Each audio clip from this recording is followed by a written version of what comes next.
Hello everyone, my name is Gurpreet Singh और ये dissolution of partnership firm की हमारी सेकंड क्लास है। राइट, लास्ट क्लास हमने आपको इसी हेडिंग पे छोड़ा था कि रियलाइजेशन अकाउंट बनाते कैसे, रियलाइजेशन अकाउंट का मतलब क्या है। तो आज की पूरी क्लास शायद हम लोग पूरे के पूरे रियलाइजेशन अकाउंट को समझने में और बनाने में ही ख़त्म करेंगे। राइट, चलिए शुरू करते हैं। What is mean by the word realization account. सबसे पहले तो आप ये एक बात जान लीजिए, रियलाइजेशन अकाउंट एक तरीके का नॉमिनल अकाउंट है। रियलाइजेशन अकाउंट एक तरीके का कैसा अकाउंट है? नॉमिनल अकाउंट है। नॉमिनल अकाउंट का मतलब क्या होता है सर? एक ऐसा अकाउंट जहाँ पे हम लोग सारे के सारे एक्सपेंसेस और सारे के सारे इनकम्स को नोट डाउन करते हैं। मैं आपको बता दूं कि रियलाइजेशन अकाउंट में हम लोग बेसिकली करते क्या है। हर एक फर्म के पास अपने खुद के कुछ एसेट्स होते हैं और हर एक फर्म के पास अपने खुद के कुछ लायबिलिटीज़ होते हैं। जी नहीं, आप घबराइए मत, मैं बैलेंस शीट नहीं बना रहा हूँ। मुझे पता है बैलेंस शीट में पहले लायबिलिटीज़ लिखते हैं फिर एसेट्स लिखते हैं, बट मैं अभी वो काम नहीं कर रहा हूँ। सिर्फ समझने की कोशिश कीजिए जो मैं आपको समझाने की कोशिश कर रहा हूँ। हर एक चीज़ का लॉजिक, हर एक चीज़ का इन डेप्थ एक्सप्लेनेशन मैं दूंगा। एसेट्स और liabilities, for example let's say एक फ़र्म के पास कैश है, बैंक में कुछ पैसा है, कुछ डेटर्स हैं इसके पास। राइट, फिर कुछ डेटर्स होने के बाद इसके पास लेट्स से मान के चलिए प्लांट एंड बिल्डिंग है, प्लांट एंड मशीनरी ले लो, चलो लैंड एंड बिल्डिंग है, और भी बहुत से एसेट्स है इसके पास, फर्नीचर है, पता नहीं क्या क्या, खूब सारे एसेट्स है इस फर्म के पास। राइट, लायबिलिटीज़ भी है, क्रेडिटर्स है, ऑल राइट। फिर आपके पास बिल्स पेबल्स है इसके पास। फिर उसके बाद इसने मिसेस ए लोन ले रखा है, मिसेस ए का लोन ले रखा है। राइट, फिर उसके बाद इसने कुछ कैपिटल्स लगा रखे हैं अपने फर्म में, कैपिटल्स ए बी सी के द्वारा लग रखा है, मतलब खूब सारे लायबिलिटीज़ भी है। आई रिपीट, मैं बैलेंस शीट नहीं बना रहा हूँ, मैं बैलेंस शीट नहीं बना रहा हूँ, याद रखिएगा। ये जस्ट एक समझाने के लिए मैंने आपको दिखा रहा हूँ यहाँ पे, ठीक है। अब समझने की कोशिश करो कि मैं यहाँ पे आपसे कहना क्या चाह रहा हूँ। लेट से ये जो कैश है, ये जो बैंक है, डेटर है, plant machinery, land building and furniture है। राइट, यहाँ पे क्रेडिटर्स, बिल्स पेबल्स, मिसेज ए लोन, कैपिटल्स है ए का, बी का एंड सी का। तो ये जितनी भी सारी चीज़ें हैं, चाहे वो एसेट्स हो या लायबिलिटीज़ हो, क्या ये अगले साल फॉरवर्ड होंगी? लास्ट वीडियो ख़त्म होते होते मैंने आपसे कहा था ना कि ये सारी चीज़ें अगले साल फॉरवर्ड नहीं जाएंगी। रीज़न बीइंग, आज आप अपने फर्म को क्लोज कर रहे हो इसलिए रियलाइजेशन है, अदरवाइज़ हमने आज तक सिर्फ रीवैल्यूएशन अकाउंट को ही बनाया है। तो आज ये मान के चलो आगे तो जाने वाला है नहीं, ये आगे तो जाने वाला है नहीं। इसीलिए जितने भी एसेट्स होते हैं एक फर्म में और जितनी भी लायबिलिटीज़ होती हैं एक फर्म में, हम लोग इन सभी एसेट्स को क्लोज करते हैं। हम लोग इन सभी एसेट्स को क्या करते हैं? क्लोज करते हैं। और हम लोग इन सभी लायबिलिटीज़ को भी क्लोज करते हैं। क्लोज करते कहने का मतलब ख़त्म करते हैं, बंद करते हैं, हटाते हैं। कैसे क्लोज करेंगे? रियलाइजेशन नाम के अकाउंट में डालने से, रियलाइजेशन अकाउंट में डालने से। और इसको भी कैसे क्लोज करेंगे? रियलाइजेशन अकाउंट में डालने से। इस बात को याद रखिएगा, रियलाइजेशन अकाउंट में सारी चीज़ें जाती हैं। अब आपके मन में हो सकता है एक सवाल उठे, सर हर चीज़ रियलाइजेशन अकाउंट में ही क्यों जा रही है? हर चीज़ रियलाइजेशन अकाउंट में ही क्यों जा रही है? आज देखो आपके पास खूब सारे घड़े हैं, ठीक है, खूब सारे घड़े हैं। घड़ा समझो इसको जिसमें पानी भरा हुआ है, पानी में गई, ठीक है। तो ये सारे जो घड़े हैं आपके पास, इन सबको आप अलग अलग समेटोगे। इससे बेटर क्या है, एक बड़े से टब में पूरा पानी डाल दो। जो पानी बाहर वालों का दे देंगे और जो पानी अपना है अपने पास रख लेंगे। वही काम यहाँ भी किया जा रहा है। सिंस आज आप अपने फर्म को क्लोज कर रहे हो, तो जितने भी एसेट्स हमारे पास है, हम लोगों ने सारे एसेट्स रियलाइजेशन में डाल देने हैं। जितनी भी लायबिलिटीज़ हमारे पास है, हम लोगों ने सारी लायबिलिटीज़ रियलाइजेशन अकाउंट में डाल देनी है। इसका क्या फ़ायदा होगा कि जितना एसेट बेच के हमारे पास पैसा आएगा, रियलाइजेशन आएगा, उस सभी पैसे का हम लोग इस्तेमाल कहाँ पे कर सकते हैं? लायबिलिटीज़ को पे ऑफ करने में। और जैसे ही हमारी लायबिलिटीज़ पे ऑफ हो जाएंगी, लेट से हमने सारे एसेट्स को बेच डाला, बेच के हमारे पास लेट से 100 रुपये आए और हमारी लायबिलिटीज़ पता चला 80 रुपये हैं, ठीक है। 100 रुपये का एसेट बेच के पैसा आया, 80 रुपये का हमारा लायबिलिटी है, तो 20 रुपये पार्टनर्स अपने घर ले जाएंगे। ये 20 रुपये पार्टनर्स के हो जाएंगे। मक्खन सर समझ में आ गया? कोई बहुत बड़ा बात आपने नहीं बोला, एज इट इज सिंपल था। राइट सर, तो चलिए आज हम लोग सीखेंगे आज के क्लास में क्या? For closing assets account, for closing assets accounts. Assets accounts को कैसे क्लोज करना है, राइट, हम लोग इस चीज़ को भी सीखेंगे जी। For closing assets account. आइए समझते हैं कैसे क्लोज होगा। मेरी बातों को ध्यान से समझना। शायद आपने ये तरीका पता नहीं सीखा है कि नहीं सीखा है, मैं आपको बता दूं। जब भी हमारा एसेट्स और एक्सपेंस बढ़ता है इसको हम लोग डेबिट करते हैं, और जब भी हमारा एसेट और एक्सपेंस घटता है इसको हम लोग क्रेडिट करते हैं। बेसिक है, राइट।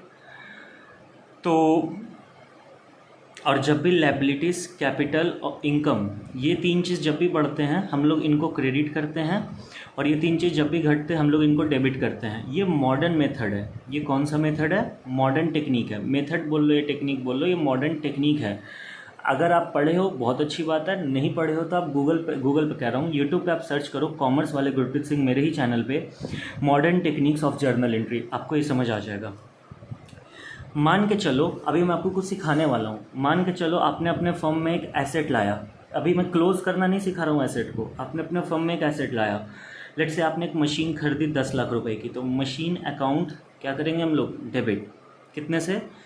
10 लाख बहुत ज़्यादा हो जाएगा, चलो 10,000 कर लेते हैं। मशीन अकाउंट डेबिट 10,000 क्यों हुआ? और यहाँ पे टू बैंक अकाउंट, लेट से आपने उसको बैंक से पेमेंट किया इस 10,000 का।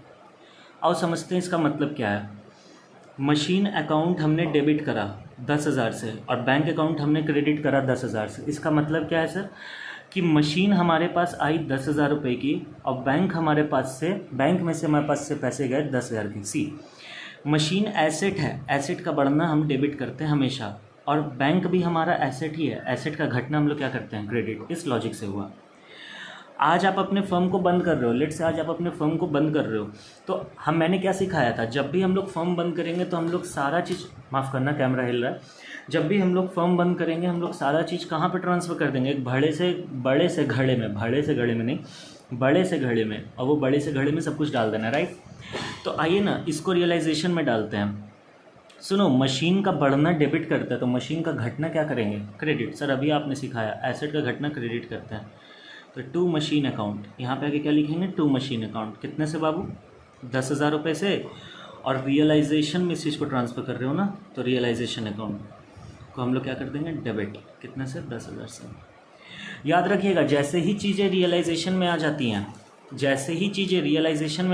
ये रियलाइजेशन एक नॉमिनल अकाउंट का नेचर है। इसका नेचर नॉमिनल अकाउंट का है। मतलब यहाँ रियलाइजेशन अकाउंट में, इस रियलाइजेशन अकाउंट में ना तो कोई भी चीज़ एसेट है, ना तो कोई भी चीज़ एक्सपेंस है। एक्सपेंस बोल सकते हो, बट मैं समझाने की कोशिश कर रहा हूँ आपको बेसिक लेवल पे कि रियलाइजेशन अकाउंट एक नॉमिनल नेचर का है, और इसका मतलब यहाँ पर ना तो कुछ एसेट्स है ना तो कुछ एक्सपेंस है। It's just a thing which is written on the debit side. It's just a sort of expense, kind of expense which is just written on the debit side. बस आपने उसको डेबिट साइड लिख दिया। तो मैंने भी तो वही करा कि मेरा मशीन घट गया, मशीन का घटना क्रेडिट, और रियलाइजेशन मेरा अकाउंट बढ़ गया, मैंने बढ़ा दिया। ये था for closure of assets account. आपने एसेट्स अकाउंट्स को क्लोज कर दिया। लेकिन सुनो ना, कभी कभी एसेट्स में ऐसी भी चीज़ें होती हैं जिनको हम लोग कैश में कन्वर्ट कर सकते हैं। माफ़ करना, क्या कह रहा हूँ मैं, हम लोग एसेट्स वही लिखेंगे यहाँ जिसको हम लोग कैश में कन्वर्ट कर सकते हैं। जैसे कि मशीन अकाउंट बेच के कैश में कन्वर्ट किया जा सकता है। बट कुछ चीज़ें ऐसी होती हैं जो हमारे बैलेंस शीट के एसेट साइड तो दिख रही होती हैं, बट उनका नाम होता है फिक्टिशियस एसेट्स। क्या नाम होता है उनका? Fictitious assets. बोलो क्या बोलते हो उसको? Fictitious assets. फिक्टिशियस एसेट्स मतलब वो लिटरली में एसेट्स नहीं है, बस आपने उनको एसेट्स दिखाया हुआ है। जैसे कि सर क्या हो सकता है? Debit balance of P and L.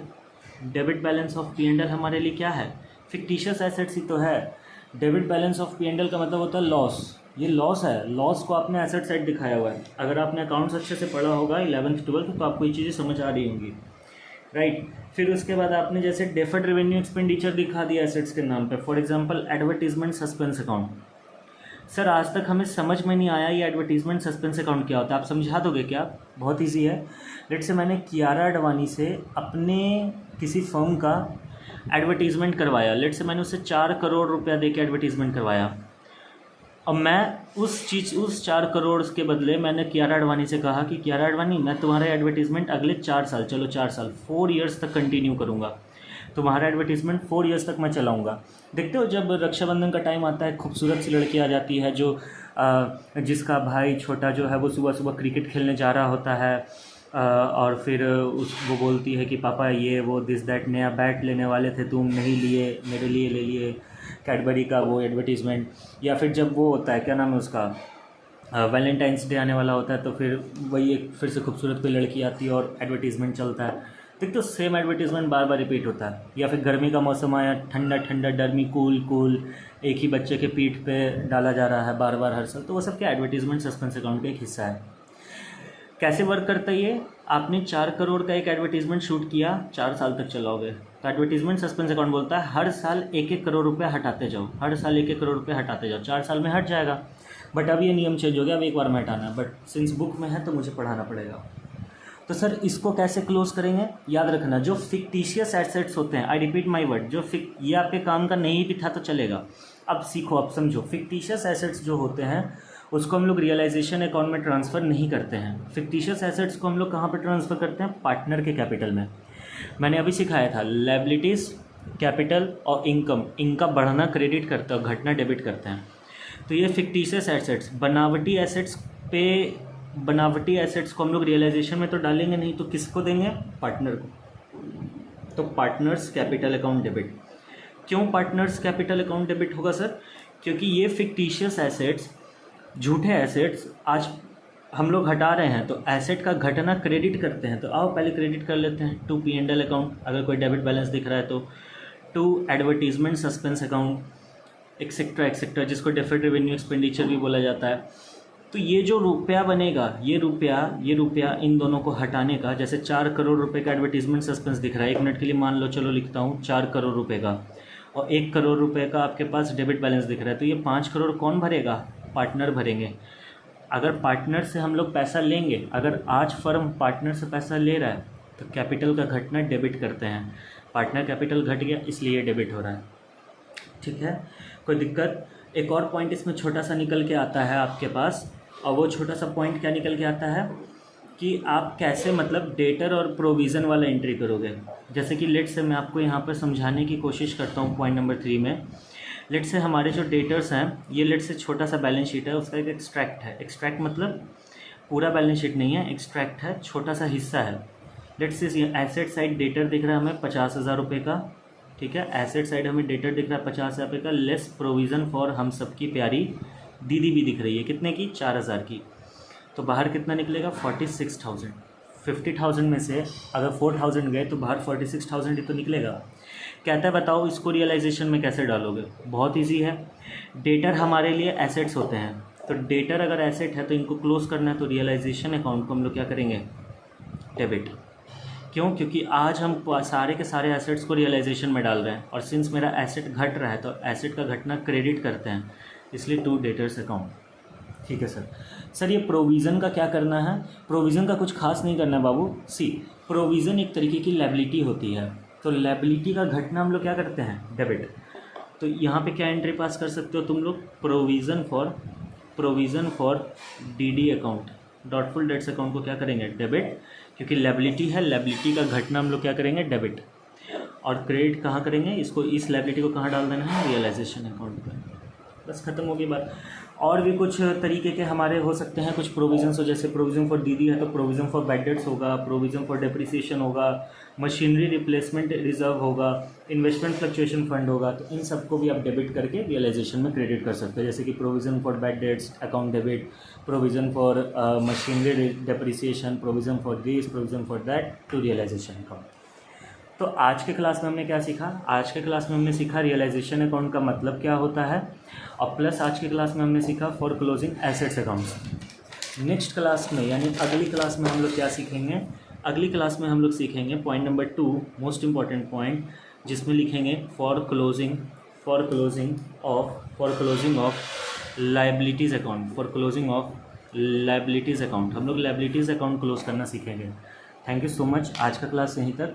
अगर आपको ये क्लास पसंद आ रही है, चैनल को लाइक सब्सक्राइब शेयर करना ना भूलें, और वीडियो को बेसिकली लाइक करना ना भूलें, बहुत मोटिवेशन मिलती है मुझे। और अगर आपको फॉर क्लोजिंग लायबिलिटीज़ अकाउंट देखना है तो स्क्रीन पर वीडियो पर क्लिक कर लीजिए। Thank you so much. जय श्री राम एवरीवन।